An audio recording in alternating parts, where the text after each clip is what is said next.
It was 5:03 a.m., and the world was still asleep. But he was wide awake, staring at the ceiling, wondering how the hell his life ended up here. Not broken, not poor, just invisible. His name was Ethan, 29 years old, lived in a small apartment above a grocery store, 2 blocks from the burger joint where he worked the night shift. Every morning he came home smelling like fryer grease and silence. No friends waiting, no girlfriend, no one texting to see if he made it home, just him and the weight of a life that hadn't turned out the way he thought it would. Ethan wasn't lazy. He showed up, clocked in, did his job, but something inside him had gone quiet, like an engine that used to roar, now barely humming. He once dreamed of being a writer, not famous, just heard. He loved the way stories could make you feel less alone. But somewhere between paying bills and making it through the week, the dream slipped through the cracks. He didn't hate his life. That would have been easier. He feared it, feared that this was all it would ever be. The same fast food shift, the same bus ride home, the same microwave dinner, the same damn alarm clock. He used to say, "I'll start next week. I just need to save up first. When I have more energy." But next week always looked exactly like the last one, and every time he passed a bookstore or saw someone post their poem online, a small part of him twisted inside, not out of jealousy, out of guilt, because deep down he knew he wasn't even trying anymore. That Sunday night, Ethan got off work early. They'd overstaffed the grill, so he left at 1:30 a.m. He walked home under the orange streetlights, listening to a podcast about people who turned their lives around. He almost skipped it. Thought, what's the point?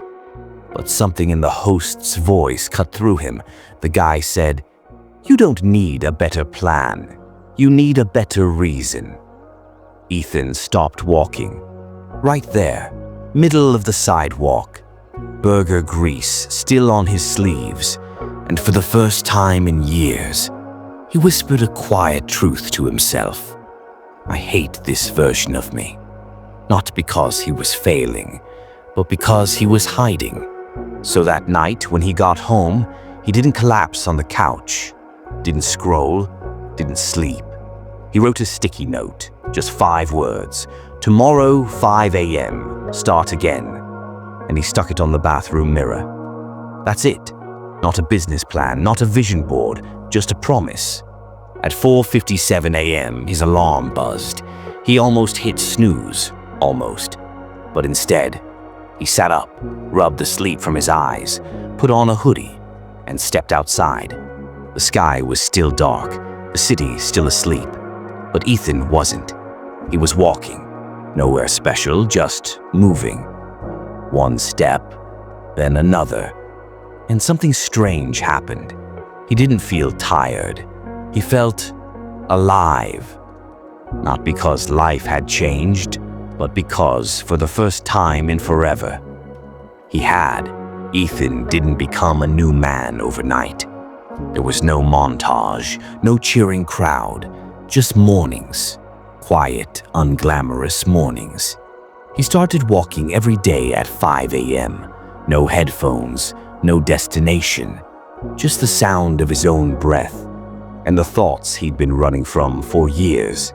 He started carrying a notebook in his hoodie pocket, not to write a novel, just thoughts, lines, pieces of himself, one sentence at a time. By week 2, something strange happened. He wasn't dreading work as much. Same job, same greasy smell. But now he had something after the shift, something before it, a space that was his. And when people asked, "You okay, man? You seem different," he just smiled and said, "Just tired of sleeping through my life." He wasn't posting anything, wasn't chasing followers or building a brand. He was just showing up for himself. Every day, 5 a.m., write one paragraph, take one walk, read one page. It didn't look impressive, but it felt like freedom. He even cut one night shift every week, lost a little money, gained a lot of clarity. And in that space, something unexpected started to grow. Discipline. Of course, there were bad days. Mornings when the alarm felt like a punishment. Nights when the old voice whispered, "This won't change anything. You're still a nobody." But Ethan had a new habit now. Not just the writing or walking, the comeback. He didn't need to be perfect. He just needed to keep getting up. And somewhere around week 5, his notebook started to feel heavy. Not from the pages, from the truth in them. He shared one entry on a subreddit for writers. Didn't expect much, but someone replied, "This hit me hard, please keep writing." He read that message 10 times, not because he needed validation, but because for the first time in years, someone heard him, noticed him, not for how he looked, not for how fast he worked a grill, but for his words, his voice.